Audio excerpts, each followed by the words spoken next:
Good morning, everybody. I'm Tom Bracken. I'm the president of the New Jersey State Chamber of Commerce, and I want to welcome you to today's Reporters Forum. As always, no shortage of issues happening in Trenton and New Jersey. We have people coming out of the woodwork looking to run for governor. We have a state legislature that has some substantial leadership changes. We have a business community who has ongoing needs that continue to go unanswered. We have issues regarding the environment and infrastructure, and with regard to the environment, an announcement made yesterday by our governor. So we'll have a very interesting discussion today with four very seasoned journalists and a fearless leader, Tom Bergeron. But before we get started, I want to thank our sponsors, Avalon Bay Communities and KPMG. Both of them have been very strong supporters of ours over the years and are very great corporate citizens in the state of New Jersey. So I want to thank them both for sponsoring today's Reporters Forum. So without any further ado, let me please introduce the leader of today's discussion, Tom Bergeron, the owner and editor of ROI-NJ, who will introduce our panelists. Tom, it's all yours. Tom, I appreciate it. Welcome, everybody. These are always fun to do. The chat box, the chat screen, whatever the chat is open, we'll take questions from you guys whenever you want to do them. I got plenty of things to talk about myself. First, I'm going to introduce everybody, and we thought we'd have a little fun this morning. I know you guys look at journalists and think we're all from elite prep schools in New England, and we're all rich billionaires who do all this just for fun. So we're going to ask each person to introduce themselves, and then instead of talking about what they do, to give us one unique fact about themselves. I'm going to start. This is one fun one that I always do. I've been married 3 times to the same woman. I win a lot of bar bets on this, not that I go to bars, but I eloped with my wife, and then 6 months later, we were going to have a big outdoor ceremony, and at the time, we wanted to get married in the church, so we got married in the church, and then we had an outdoor ceremony, and people are like, man, you guys don't seem nervous at all at your wedding. We're like, well, it's actually our 3rd one, so we're all good. So that's mine, and with that, I'm going to kick it over to Rhonda. Oh, Tom, how do I follow that? I can't say that I've been married 3 times to the same person. And I hate these kind of questions because I feel like I'm a little boring, but a Jersey-centric story. I once spent a glorious summer in college. I'm not from New Jersey, didn't go to school here, but I was serving high tea at the luxurious Flanders Hotel in Ocean City. Wow, look at that. Stacie Sherman, we go to you. What say you? Hello, everyone. A little known fact is that on the weekends, you said you don't go to bars. I do go to bars, and we go to one a lot. And we have a friend who owns a restaurant, and I have been known to get behind a bar and bartend on busy nights. Wow, there you go. See, we all need extra cash in this business. That's true. Except for Daniel Munoz. He's a budding billionaire. We love him. Daniel, what say you? My fact is rather boring. I recently bought a bike because I think I need something new in my new in my life. So I need my life to be less boring and less focused on journalism. Pretty unique right there. All right, the new guy to the group, Matt Fazelpoor. We're all dying to see what you can tell us about yourself. Hey, Tom, thanks for having me today. And I guess my most unique random thing is I'm ambidextrous. So I throw lefty, I write righty, kick lefty, shoot baskets lefty, hold a fork lefty, golf righty. So I'm all mixed up. There you go. That's all good. I can see we've lost about 10 viewers already. So let's kick to the topic at hand. I'm going to lead with the governor's big energy report yesterday, his conference. And I'm actually going to read from it to even more bore you. No one is coming for anyone's gas stove. No one is walking into anyone's kitchen. And more importantly, no one is going to force you to do anything in any way. What today is about giving consumers more choices and more chances to join us in creating a cleaner, more sustainable, and more affordable energy future. It's kind of confusing to me because in 2035, as a consumer, if you choose to buy something other than a zero emission vehicle, that choice is being taken away. So I'm going to go to Rhonda and say, what say you about these supposed choices in this energy plan? What do you think? Well, I have to tell you just a funny story off the bat. So I use mass transit, but I do have rotting in my driveway, a 20-year-old gas guzzler that's very rarely used. But I'm thinking I'm going to have to not hold on to it for another 15 years or so. Listen, I think we know Governor Murphy is all about clean energy. He's really staking his reputation on that. I think we saw from the reaction, the devil's in the details, right? How are we going to get there? How much is it going to cost? I mean, it's an ambitious plan. Does it last once he's no longer governor? I think what people are really trying to figure out is how do we make this happen, and how much is it going to cost ratepayers, companies, and is there going to be enough of a financial incentive to move it along? Daniel, I'm going to turn to you since you're about as old as Rhonda's car. Okay. What did you take from the consumer choices? It seemed an interesting way to phrase it, that we're just doing this to help you get consumer choices. I think in order to give choices, there has to be some kind of incentive. It can't be sort of a top down, you need to do this. There needs to be some kind of incentive to make people want to get rid of their 20-year-old gas guzzler in the car. And I am not seeing that sort of path forward at the moment to match what California has. I'm going to go to Stacie, and I'm not in any way going to suggest that she's a veteran in any way, but I know that she has listened to more than one press conference in her life. And I'm going to ask you, as a veteran reporter, when someone spends the first 15 minutes of their press conference talking about everything except what they're going to actually announce, to me, that's a signal that there's a lot more style than substance, and they're sort of killing time. What was your reaction to the presser yesterday? Well, whenever I hear a goal of 2035 and talking about something that's so far away, you just have to, you have to wonder that there's something bigger, right? There's something political here. It's more what you said, more than substance, because really it's so far away, that idea.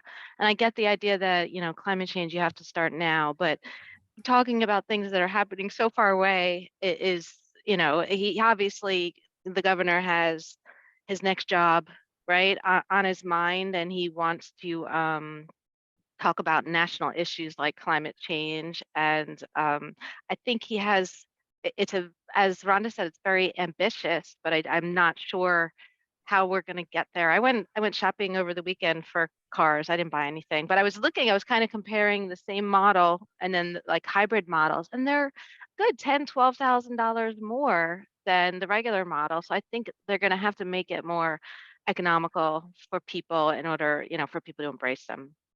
It was great. You talk about the next job and always making a little bit extra cash, which I know is always an issue. Turning to the NIL that's dominated college sports, I thought it was great that, the governor has been able to pick up a little extra money for the hair club for men. So he's a sponsor there. So that's going well. I'm hoping somebody's giving me at least half a chuckle for that one. More serious about EV vehicles, just to note it, I pulled it up. New Jersey has 22.6 chargers per 100,000 residents. That sounds good, bad, indifferent. I'm not sure, nobody knows, but I can tell you that doesn't rank among the top 15 states in the country. The national average is 39. If you go to California, they have 104 chargers per 100,000 residents, essentially 5 times what we have. So if we're going to do this EV thing by 2035, and look, everybody's for clean energy. There's nobody that's against it, right? There's nobody pro coal that I know of. But the devil is in the details. So let's move to the next one. I'm going to bring my friend Matt in, and we're going to get to the business community. This one I liked. By 2030, right? 2030, we're going to have 400,000 homes and 20,000 commercial buildings constructed or retrofitted with zero carbon emission heating. And here's the fun part about that. There's no mandate. People will just choose to do this on their own because the incentives are going to be so great that we're suddenly going to hit 10% of the stock. And I know that was a huge issue before on the idea of electric boilers in schools and in buildings. Matt, what are you hearing about that? What are you thinking about that? Well, I think everybody's made great points again, that it is the devil in the details. I think even the targets that were further out, people didn't think that we could get there, let alone now a more accelerated timeline. I'm looking to see what the communication is. I think the different stakeholders, the business community, they don't want just like things thrown at them. They want to have a seat at the table to discuss. And that's kind of what I'm looking for, to see if there is going to, to get to anywhere close to these goals, there has to be some kind of communication on all ends to meet in the middle somewhere. Daniel, the idea of all these businesses and multifamily homes suddenly jumping to these electric boilers, does that seem to be, even at 10%, which is a reasonably low number, does that seem to be a realistic goal? I don't see it as realistic without that sort of path forward, without that sort of incentive, as I mentioned, without sort of some kind of way that make it cheaper, to make it an affordable alternative. I know the governor had talked about natural gas as a bridge to wean the state off of fossil fuels, but at this moment, I'm not seeing that as realistic as businesses jumping up to get first in line. So look, if there's one thing that any announcement wants to talk about is jobs, and the government certainly and the governor certainly mentioned that yesterday. I'm going to quote directly from the speech. He's concerned about this transition to electric and away from natural gas. And he says many of those jobs, if not most, are filled by a solid block of Democratic voters. Come on, give me a chuckle. He said good paying union jobs, right? And he said, we're not going to leave this to chance. Now is our time to engage even more deeply with the industry and its stakeholders, especially its labor stakeholders. So he had to sign an executive order asking the Board of Public Utilities to engage with all stakeholders. So it's great. This is an executive order. BPU needs to talk to people from the energy industry, organized labor, environmental spaces, and the Governance Clean Buildings Working Group to take on the big question of the future of natural gas. Stacie, I go to you. This powwow of all of these leaders to figure this out in the coming years, reasonable or not? I have no idea. I don't know. It's just very vague, right? I think more has to be done. I think we all need specifics, right? We need way more specifics than we got yesterday. So I don't know. Should be interesting. Rhonda, your take on it. Not enough specifics for you? I think we as journalists always like to hear more tag along on that's been that with the offshore developments where the owner has made that a priority. But I just want to talk about something that's going on, groups figuring it out. Is that just me or is it Dolph Lundgren in the chat now? Is everybody getting Rhonda? Yeah, she's delayed. Looks like you're frozen a little bit there. Oh dear. Technical difficulties, as I like to say. It's like we're at the airport. All right, let me jump to the next topic, state budget / the economy. Oh, goody. In the State of the State address, Governor Murphy focused a lot on growing the economy, and he drew criticism from some progressives for it. Some people are saying, again, as he may or may not be interested in a different office, he needs to go a little bit more towards the middle. Daniel, I'm going to ask you, is the governor getting away a little bit from his progressive roots that he proudly wears on his sleeve? Is he coming towards more business? Is that good for business in New Jersey? What do you think? Oh, definitely. He definitely does want to move away from, he definitely wants to move towards the middle of the ground. That was something that came out of the midterm elections, that it wasn't being business friendly, that it wasn't being consumer friendly. So he is trying to be sort of middle of the road. He does want to cut taxes this budget, compare that to his first budget with all the taxes, high corporate tax rate, increase the sales tax rate, ride share taxes. So it's kind of a night and day with what this budget is shaping up to be versus what his first budget was back in 2018. Matt, what are you seeing on the shift? And let's bring in the CBT, which the governor has hinted that he might allow to sunset, which means, I don't know if that means if we drop 2 points, are we still going to be 50th, or maybe we go to 49th on the list on the highest corporate business tax? Where do you see him on that shift towards the middle in taxes?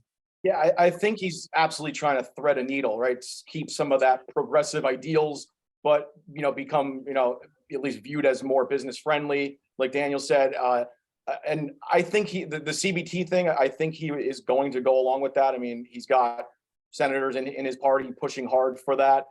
He has at least signaled it. And I don't imagine, again, I think, he's done some things recently to try to, I think, extend the olive branch of the business community. I still think there's a lot more they're going to want from him. But I think he's trying to thread that needle of, being a little bit more to the middle while trying to keep those progressive, bona fides.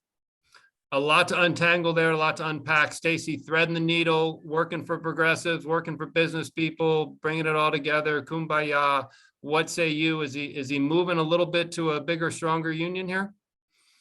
I think Governor Murphy has that second term itis where you're thinking about your legacy, right? And so he is he learned, I think, with the last election that residents, they didn't just want incentives, right? And rebates, they wanted actual tax cuts. And I think he's learning that, similarly, businesses don't just want tax breaks, they want their taxes lower. And so I think it looks like he's going to address it. I mean, hopefully for you guys, right? Tom Bracken's been lobbying hard, so hopefully he'll listen. And this corporate, tax surcharge, which I've been hearing about forever, will go away. I don't think he has addressed a lot of the business communities requests, right? Budget requests, and so hopefully he'll be turning towards that this term. Well, we're lucky that everybody who owns a business is also a multimillionaire, as we all are. And Rhonda is back if she unmutes herself. Let's talk a little bit about the idea of the Unemployment Insurance Trust Fund. There's been a lot of money that's come to the state from the federal government. Most states, I don't have the number, I'm going to throw out 38 plus or minus, have used some or all of it to help replenish the Unemployment Trust Fund, which essentially is a tax on business.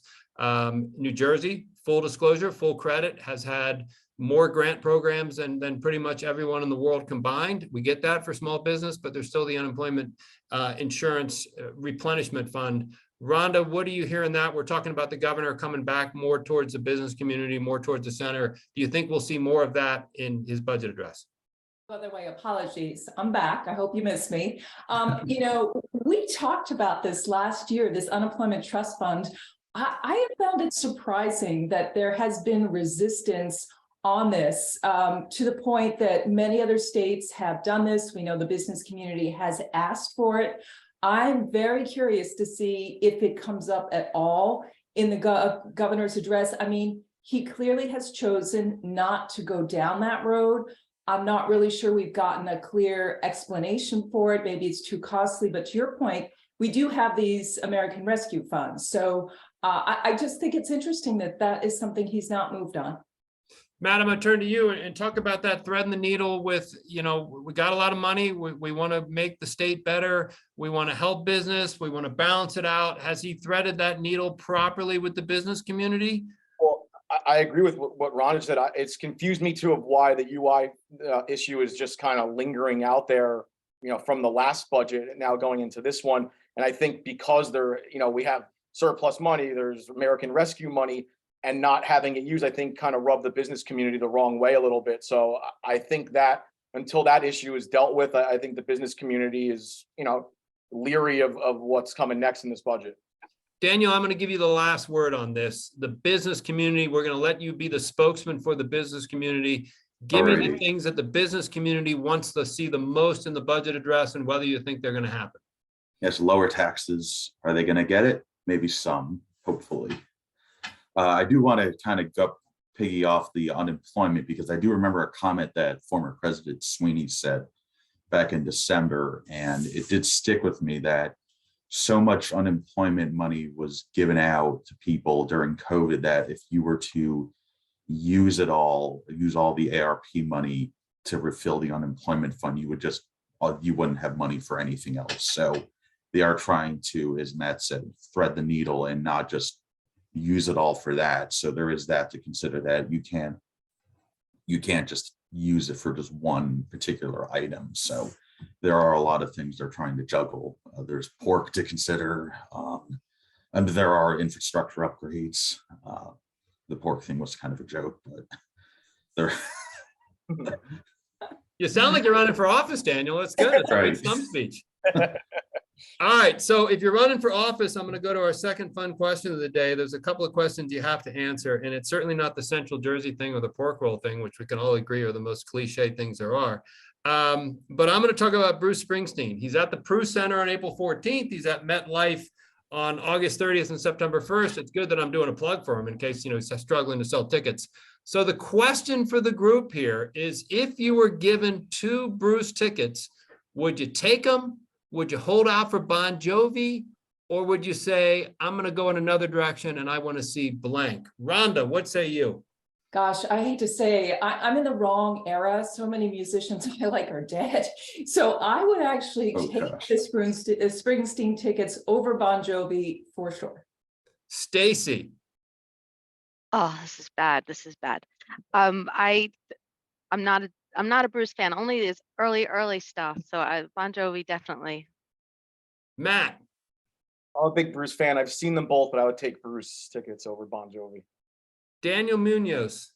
I'll take whatever's given to me. Looking Now like the that's a youngest. struggling Yes. reporter. Look, I'm going to go off the board. I'm going with Earth, Wind, and Fire. I'm skipping Ticketmaster. I'm going to Damone. I'm taking my little brother. Get me 2 for Earth, Wind, and Fire, and I'm much happy for that than to see Bruce or Bon Jovi. That's just me. All right, let's get back to our regularly scheduled program. What do we have next on the list? As I scroll up, initiatives. We've talked about the energy. Let's talk about Netflix. Let's talk about the film industry, which is booming here in the state. A lot of people coming in. Where does that stand? How much is that going to help us? Rhonda, I'm going to go to you. So it's interesting. I mean, it's exciting to talk about the film industry in New Jersey. The Netflix project is big. I'd like to know how many New Jersey jobs are actually being created. There is some tally on that. I think it was 1,500, but I might not be correct. But just recently, I was out on a story at a big venue, and the owner of the venue, they do some filming there. And he's like, yeah, and they fly all these people in from California. And I thought to myself, that's interesting. So I think it's great. We're putting New Jersey on the map. I think these are great business opportunities. I really hope that the hiring is concentrated with New Jersey residents. Matt, what are you hearing about movie and film? I mean, by all accounts and all metrics, right? I mean, it's definitely either successful or heading in the right direction. But yeah, I'm kind of watching there's some of these cool collectives going on at the county level that are trying to help attract productions to their area. And now, what was it in Somerset? A few towns just got deemed film ready. So that's kind of along with what Rhonda's saying. Like, I want to see how the jobs, beyond the Netflixes and the Lionsgates, what jobs trickle down to the community, like with, small businesses that can get their piece of the action as well. I heard that one of the Super Bowl ads with the Pepsi Free was actually shot in New Jersey. I don't know that to be true, but just something I heard. And like any good journalist, I'm just going to pass along an errant rumor without checking it out. Daniel, you look like a Jersey Shore MTV guy, right? Who's your favorite on the show? What do you think of the movie industry? I think the point, I think to kind of go off to the point of the Lionsgate and the Netflix, well, hopefully Netflix doesn't cancel the studio after one season. Oh, that joke didn't go over well, but I think you're apparently auditioning for my role now, Daniel. That's good. I tell the bad jokes. It's all good. But I think the idea is to get permanent jobs in the state, because these projects, they come and go. A lot of these projects will come into New Jersey, do the filming, get a big tax break after the filming is done.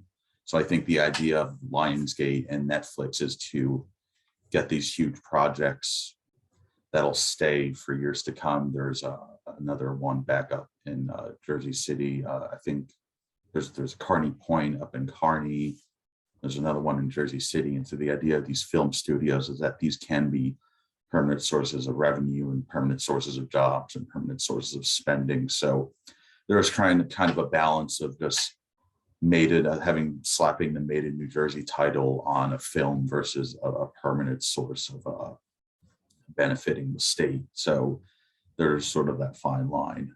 All right, so let's go to a permanent source that's going to benefit the state. I'm going to go to Stacie. I'm going to take you off the coast. I'm going to go to the offshore wind industry. Look, we've made a lot of jokes here. There's nothing funny about what's happening with the whales and a lot of the maritime life that we've seen. I believe the number is up to 9 on the New York, New Jersey coast. Some people are trying to say this is a result of the offshore wind industry. There appears to be zero evidence that that's the case. For the most part, the offshore wind industry people are not doing much offshore right now. It's still in the planning stages. So oddly, what's happening is some environmentalists are for offshore wind, seemingly more than others because of the clean energy.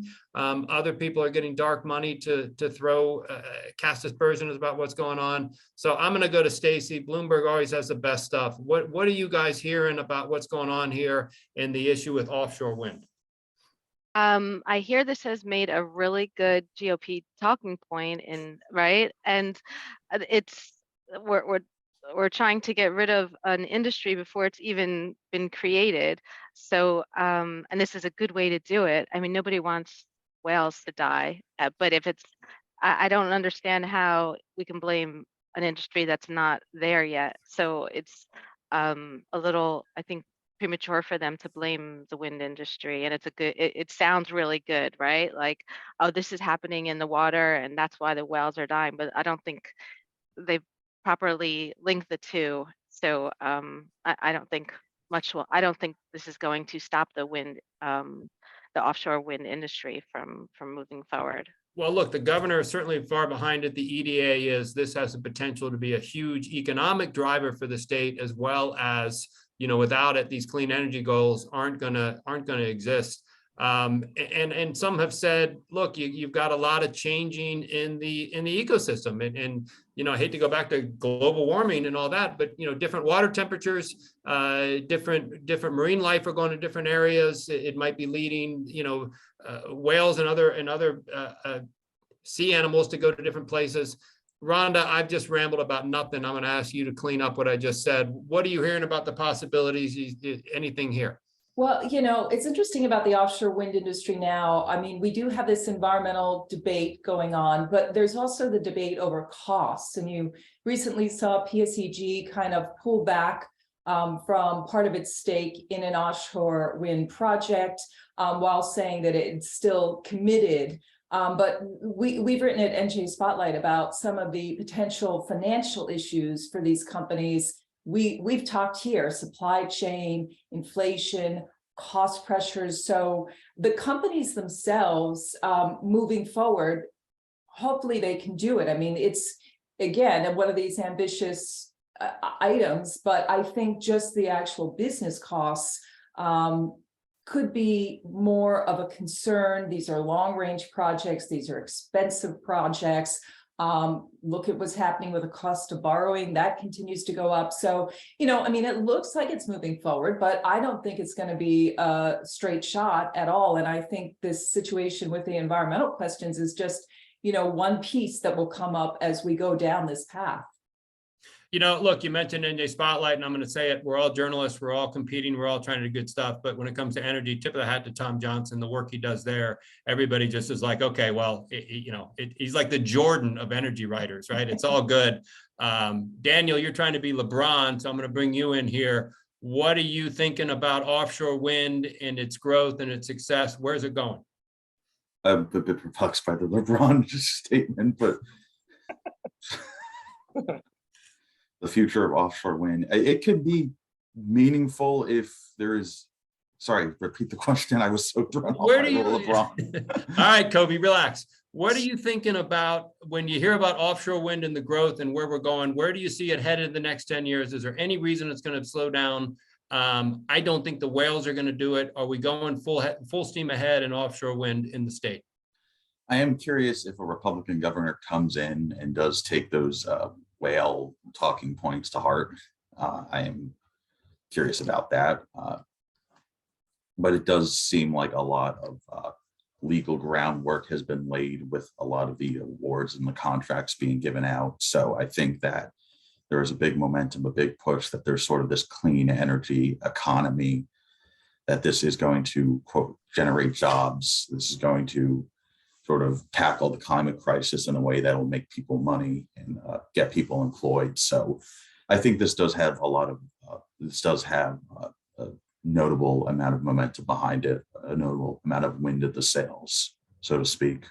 Matt, you got a cliche to match that when you talk about offshore wind? Here's your chance. I do not have a cliche to match that one, but I definitely think there is forward momentum. Yeah, I mean, Daniel's done a good point, a Republican governor following Murphy, who knows what that means for it. But I also do think the infrastructure component, like the wind port thing, the project that's going on, things like that not only is just the offshore wind farms, but New Jersey kind of serving as like a marshal to the projects and, conduit to, projects up and down the East Coast, I think will help, solidify the state's position in the industry. So I do think it's kind of full steam ahead. All right, I'm going to stay out in the water and I'm going to go back to my friend Stacie, and we're going to go way underwater and we're going to talk about the Gateway Tunnel project. I think it's great that once everybody has shown that they can work from home and they don't actually need to go to New York City, we finally get to the point where that's going. This is going to be the single greatest economic driver in the history of man, something. I mean, this is a lot of money. It's a lot of projects, a lot of time. What are you guys seeing on the Gateway Tunnel, and give me an update the best that you see it? This is, I feel like we've been, I'm, as I said, a seasoned journalist. I've been around a long time, and I feel like we've been talking about this tunnel forever. And just, it would have been open. The first version of it would have been open in 2018. And that's a whole nother roundtable topic. But I mean, it's definitely got forward momentum, but we're talking earliest opening, I think it was 2035, right? And I'm hoping to not be working by then. But in the meantime, we've had a shift off of mass transit and a shift of, less people working in New York City. So I don't know, we pushed so hard for this, and we really needed it. I don't know post-COVID how much we need it, and we have no idea. I think COVID opened our eyes to the fact that we have no idea what mass transit is going to look like in a decade. So it should be interesting. The best thing is when it opens, we're going to have a bunch of EV chargers in the Gateway Tunnel because everyone is only going to ride on those. Rhonda, let's go to you and let's talk about, here's a nice broad-based open topic, workplace of the future. Stacie brings up great points. Are we going to be in 1 day a week, 3 days a week? Are we going to do this? Are we going to have satellite offices? Just give a little bit from the folks that you talk to. Where do you think we're headed? Because I guarantee you that every person listening in has no clue. So we're going to ask you to enlighten us. Right. And probably some of the people in charge aren't sure either. I mean, we're 3 years into this already, and companies certainly have found that they can have productive workers at home. It seems that there's some settling in on, you go in a few days a week. If you want to go in more, you can. Perhaps if you want to be more remote, you can. I mean, what I find interesting is we're not really seeing much changes in the office space rentals. So that'll be interesting as it plays out. It potentially saves companies money if they're not renting so much office space. But just among people I know who work in all sorts of industries, I don't know anyone who is back 5 days a week unless they are working in a very public facing, a restaurant, hospitality. So I think in some ways it's still playing out. And the job market right now, even though we've had a lot of announced layoffs, employees still are in the driver's seat a bit. If that shifts, we'll see if companies are really eager to get workers back 5 days a week. But I don't think the story's over yet. Just from what I've observed and people I've talked to, many people are still hybrid.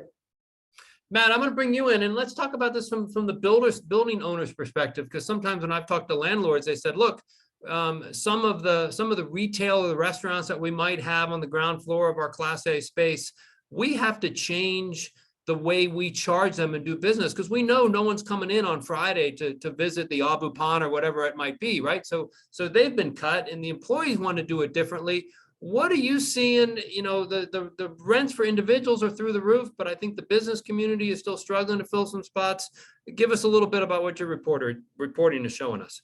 Yeah, this is just a very evolving situation, kind of from all sides of it. I think that, I mean, clearly, at least at any time soon, I don't see it going back to the way it was pre-pandemic. And I think everybody's just still making those adjustments to what this new reality looks like, what this new normal looks like, and then what the ramifications of that are from everything from, office space rentals and, different CEOs I've talked to.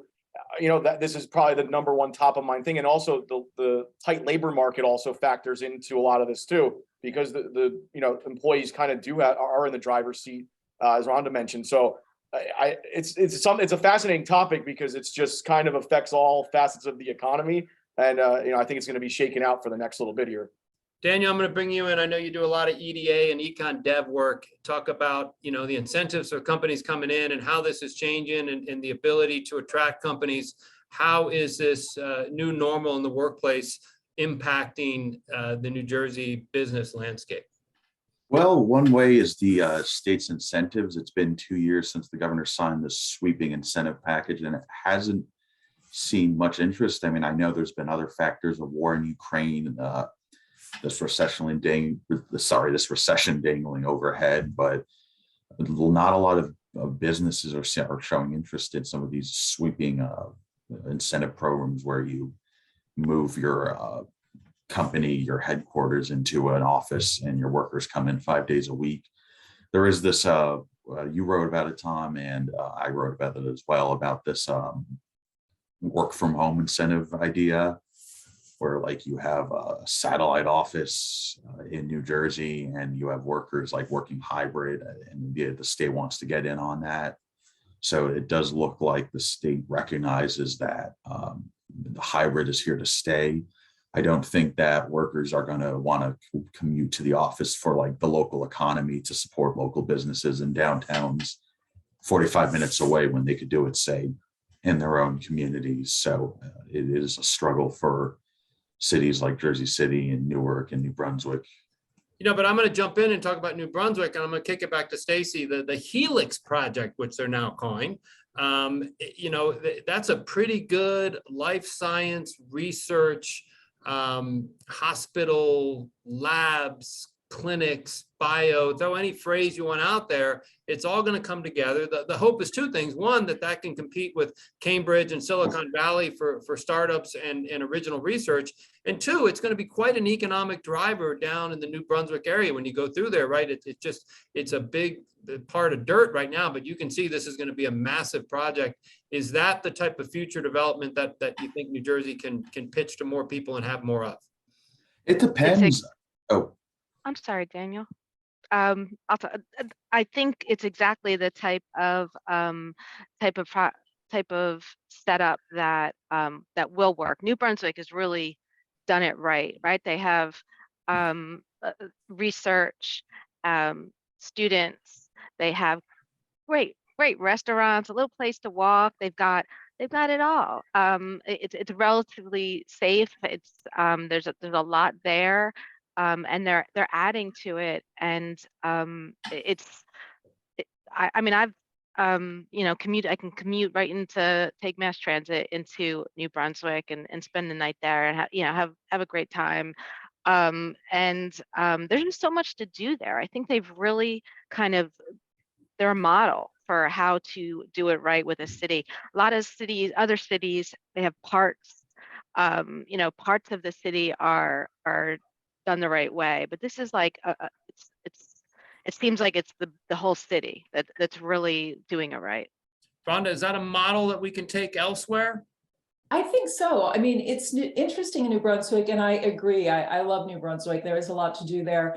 And you look at the medical facilities in New Brunswick. So this life science research idea makes sense.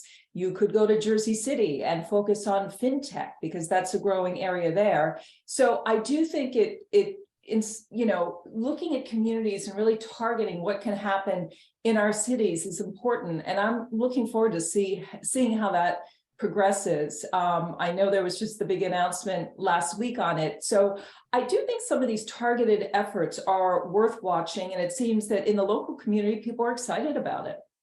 All right, I'm gonna do an awkward casual segue on worth watching. A lot of people felt the Super Bowl was worth watching. So I'm gonna do a lightning round with the crowd. There seemed to be a call at the end of the game. You get to answer yes, great call. No, bad call. C, who cares? It hurt the Eagles. Matt, I know you're a big Jets fan. Giants. You gotta wait for the comedic silence. Matt is a huge Giants fan. What's your take on that call at the end of the game? I thought it was a fantastic call. Poetic too, to have James Bradbury, a former Giant, involved after he picked Daniel Jones off in the Giants-Eagles playoff game. So good There outcome. you go. Stacie, Rhonda, you want to jump in on that call? The Eagles lost. So I second that. Daniel, I understand you were just watching the commercials. I'm told to, I didn't watch the Super Bowl. I'm told to agree that it was a good call. All right, my wife's from Kansas City, so it was a good call in our house. It's all good. An exciting game. They all went to Disneyland and apparently drunk a whole hell of a lot from the footage I've seen, which is good for the kids to see, so that's good. Let's talk about being healthy. I'm gonna transition now to the pandemic, right? You remember that huge thing that impacted everything we did for 2 years? In theory, the Biden administration has said it intends to end the health emergency on May 11th. Raise your hand if you realize that we still were in a health emergency. Let's go down the aisle and say, Rhonda, are we in the endemic? Is it done? Are we past all that? Is this having any impact on business at this point? Well, we're not past all that if you know somebody that has recently had COVID or been in the hospital. So I don't want to downplay the fact that it's a far smaller amount, but people are, of course, still getting ill. For businesses, are we past it? I'll share a story with a daycare owner I spoke to this week. She opened in the 2020, the worst possible time. She had a handful of kids. She hung on. She got some money. She's now looking to expand her business. And as we know, daycare was hit very hard in this state. So sharing that story from the sense businesses have a lot on their plate, as they always do. But I think the tide has turned in the sense that people are looking at opportunities again. They want to expand. It's not just triaging and making your way through. So I think that is indicative of where we are now. Stacie, I'm going to go to you. And the one interesting part is if healthcare is expanding, if the need for the healthcare is growing, it either, God bless, and we've all been there, it means you get a little more peace of mind at home with your kids in daycare, but it often means that you're going to work yourself. That would seemingly indicate that we're a little bit back to work and the economy's there. Your stand, pandemic, endemic, how is it impacting the business community as we enter 2023? I think people are back. I mean, we're getting back there. Some of the healthcare stuff is we neglected ourselves for so long during COVID. All we cared about was COVID, or not all we cared about, but all we could get treatment for was COVID. And so now we have people going back and addressing their other issues, which is good. I think I'm seeing people want to get out there more. People are spending, which is a relief. I'm in my office 5 days a week, or most weeks, probably by choice more than by order. But I think a lot of people are back out. There is a desire to return to normal, and we're close. Matt, what say you? I do think that we're more, back to normalcy, but there's also a lot of ramifications that I think not only people are dealing with, but businesses are dealing with, that came out of the pandemic from, obviously inflation stuff, which has now led to interest rate hikes, the labor issues. That's the number one thing I hear about from all business owners, stemming from, just this kind of crazy era we've been in, is this trying to find good labor at this point, coming out of that. And obviously, and just trying to get back into the flow of somewhat normal business operations, coming out of this. Speaking of good labor, I go to you, Daniel. I think, health-wise, we are this is sort of an endemic. Any ramifications of the pandemic are mainly economic. So work from home, for example, I think the pandemic has become to some extent a cost of doing business, which sounds a bit of that sounds kind of like a gloomy statement, but work from home, like Matt said, inflation, like the economy, this sort of looming recession, if that happens in 2023. So that's where we are.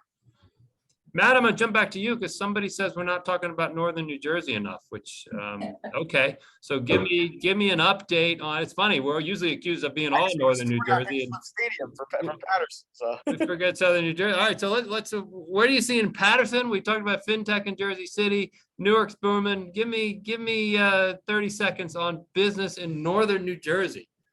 I think there are a lot of cool projects, you know, I mean, New Brunswick may be considered more central Jersey, but I do think there's more, you know, from the ones you mentioned, Newark, there's some cool things going on there. Jersey City, certainly. The Patterson even has some activity going on. So I do, and even, you know, just to kind of piggyback, you know, some of these, I think you're seeing some more creative kind of thinking with how developers are going about different projects. So I think there's some, you know, interesting things in the works. Who wants to jump in on Hinchcliffe Stadium, which is terrific? And I know Palladino's group's doing a lot of work in Patterson too. That's going to be really cool. And that's really great to see that it looks like one time we've really captured the historic nature of how important a facility that is. Anybody can jump in on that. I don't know it. I toured it 2 weeks ago. It was really cool. They've done a really good job of it. Yeah, I mean, I think it's great stuff like that's moving forward. I mean, that's an exciting project for a lot of people. So hats off that it's progressing. All right, we're almost out of time. We're going to do a little bit of politics. We try to stay away from that, but politics and businesses are so entwined. You know, let's start with Republican Senate Leader Oraho announcing he's not going to seek re-election. Reporters love Oraho because he speaks right to the truth, or not to the truth. He speaks right to the truth. I'll admit it. He's great on business issues. You ask him a question, you get an answer. There's no quibbling about anything. So where does that go when Oraho leaves for the Republican Party moving forward? I go to you, Daniel Munoz. Where does that leave the Republican Party? Oraho is pretty center of the road in terms of personality. I will be missed. Awesome. Matt, jump in there. Oraho Republicans, what do you like? As far as who succeeds him? Well, and just where he's been the face of the Republican Party from the business standpoint recently. What does that mean? It's definitely, you know, it'll leave a void because, yeah, he has been, you know, he's kind of out in front and like you said, always, you know, really, you know, quotable on business issues and does a lot of panels. So he, I'm curious to see, you know, how that all shakes out. But yeah, I mean, it's definitely a loss for, you know, in terms of just that leadership presence for the party. Second term, I can't remember what you called it, Stacie. Second term itis, second term blues, second term cool. The governor doesn't have to run for re-election. He may seek a different office. You don't know how things are going to play out. How do you see it playing out for him as we come in the final minutes here? Give us a look on how he's going to be different now than he was the first term. I definitely think he is going to be a bit more moderate, and he's already shown that you can't be super progressive and win a national office. If he has his eyes on the presidency, he might. You know, there might be other things he wants to do. He's been an ambassador. There's plenty he could do. He has shown. He's been outspoken, like we've seen DeSantis, who's running for president, a Republican in Florida, make comments about schools and things like that. And immediately Governor Murphy will come out and say the opposite. I think there was DeSantis wanted to take away a Black history course. And yesterday Murphy came out and said, well, we're going to add that course or, you know, increase funding for that course. So he's definitely keeping his eye on national politics and getting involved. So. You know, I think it's interesting from the business community when the previous guy or the former guy that Murphy still likes to talk about, when Christie went out around the country, it was, oh, you're not thinking about New Jersey, you got your eyes on a bigger office and you're letting New Jersey go down. Now with Murphy leaves office plenty of times, does a lot of stuff with the Governors Association. And to some extent for the business community, like you were saying, it's a situation where he needs to come back towards more to the business community for that. So from the business community standpoint, having a governor leave the state and try to be more active nationally might help them. Rhonda, would you agree with that? Yeah, I think that's interesting. I mean, I think what's going to help the business community more is just some of that moderation that we've seen, the comments about the corporate business tax, for instance. But I agree with Stacie that he definitely is having a voice on the national stage. Where that voice is going to go, we don't know, but it does seem to be that it's important. And I will echo what she said, that moving more to a moderate kind of position, which would be better for the business community, would also potentially be better for him politically if he's looking beyond New Jersey. All right, we're almost time up. We like to appreciate people's times and we value it. We want to get this done by the top of the hour. Before I bring Tom B back in, I'm going to do a quick lightning round question. One, do you think we're going to have a recession? Are we in a recession? Two, if we do, how severe would it be? One, virtually non-existent. 10, the Great Depression. Daniel, are we headed for a recession in 2023? And if so, give me a 1 to 10 on what it'll be. I mean, on a scale of between the Great Depression, I think maybe a 3. A 3, all right. Compared to Great Depression. Matt, what do you think?